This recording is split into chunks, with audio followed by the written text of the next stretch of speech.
dalam pengungkapan sabu seberat 7 kg yang dilakukan Satres Narkoba Polres Nunukan pada Jumat 4 Februari lalu hingga dilakukan pengembangan sampai ke Parepare, Sulawesi Selatan. Setidaknya ada 5 orang tersangka yang diamankan. Dari 5 tersangka tersebut, 2 kurir yang remaja berinisial SD 18 tahun dan AR 19 tahun diklaim sebagai kurir profesional yang sudah pernah meloloskan sabu. Melakukan aksinya, bahkan mereka diupah 100 juta rupiah serta akan diberikan bonus mobil Honda Jazz jika sabu bisa sampai ke tujuan. Kapolres Nunukan AKBP Riki Hadianto mengatakan, dari 5 orang tersangka yang diamankan, 2 orang diamankan di Nunukan yakni SD dan AR. Sementara dari hasil pengembangan ke Sulawesi, 3 tersangka lainnya ditangkap di tempat berbeda-beda. Mereka adalah AD yang merupakan perekrut kurir, kemudian JM dan AM merupakan kurir penjemput sabu di Parepare, Sulawesi. Penangkapan mereka berasal dari intelijen Polres Nunukan yang mendapat informasi dari masyarakat bahwa ada 2 orang laki-laki yang baru tiba dari Sulawesi berada di salah satu hotel di Nunukan dan dicurigai kedua laki-laki tersebut akan melakukan transaksi narkotika. Informasi itu ditindaklanjuti oleh tim Opsnal Satres Narkoba Polres Nunukan dan melakukan penyelidikan di hotel tersebut. Tim akhirnya melihat seorang laki-laki yang dicurigai keluar dari hotel menuju ke jalan Pasar Baru Nunukan Timur. Tim saat itu masih melakukan pemantauan atau penyelidikan di sekitar TKP.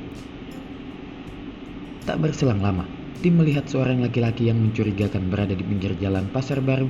Akhirnya, pada saat itu, tim Opsnal melakukan penangkapan terhadap kedua laki-laki tersebut dan melakukan penggeledahan barang yang bawaan dan ditemukan barang bukti sabu yang disimpan di dalam tas jinjing yang saat itu dibawa oleh tersangka SD.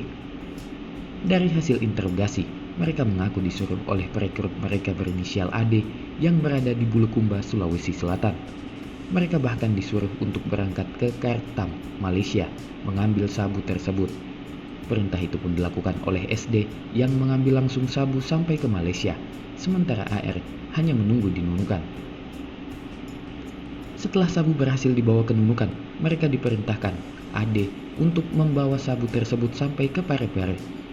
Di Parepare, sabu akan diambil 2 orang kurir yakni JM dan AM. Sampainya di Parepare, JM dan AM berhasil ditangkap lewat kontrol delivery. Dari hasil interogasi keduanya, mereka diperintahkan DPO bernama Andi.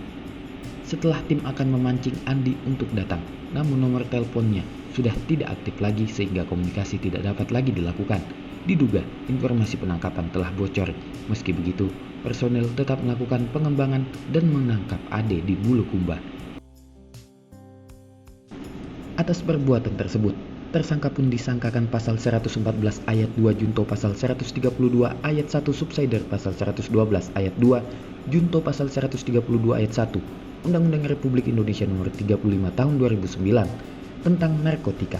Mereka juga terancam pidana penjara seumur hidup, bahkan hukuman mati, atau pidana penjara paling singkat 6 tahun dan paling lama 20 tahun. Jadi total keseluruhan tersangka yang diamankan adalah 5 orang dengan jumlah barang bukti 7 kilo. Untuk bandar yang di Malaysia status masih DPO, ya. Begitu juga penerima barang. 5 orang ini status sebagai kurir dan penerima barang sudah terputus. Yang kemungkinan informasi sudah bocor duluan, sehingga pada saat pengembangan selanjutnya sampai penerima terputus pada kurir yang menerima di Sulawesi Selatan.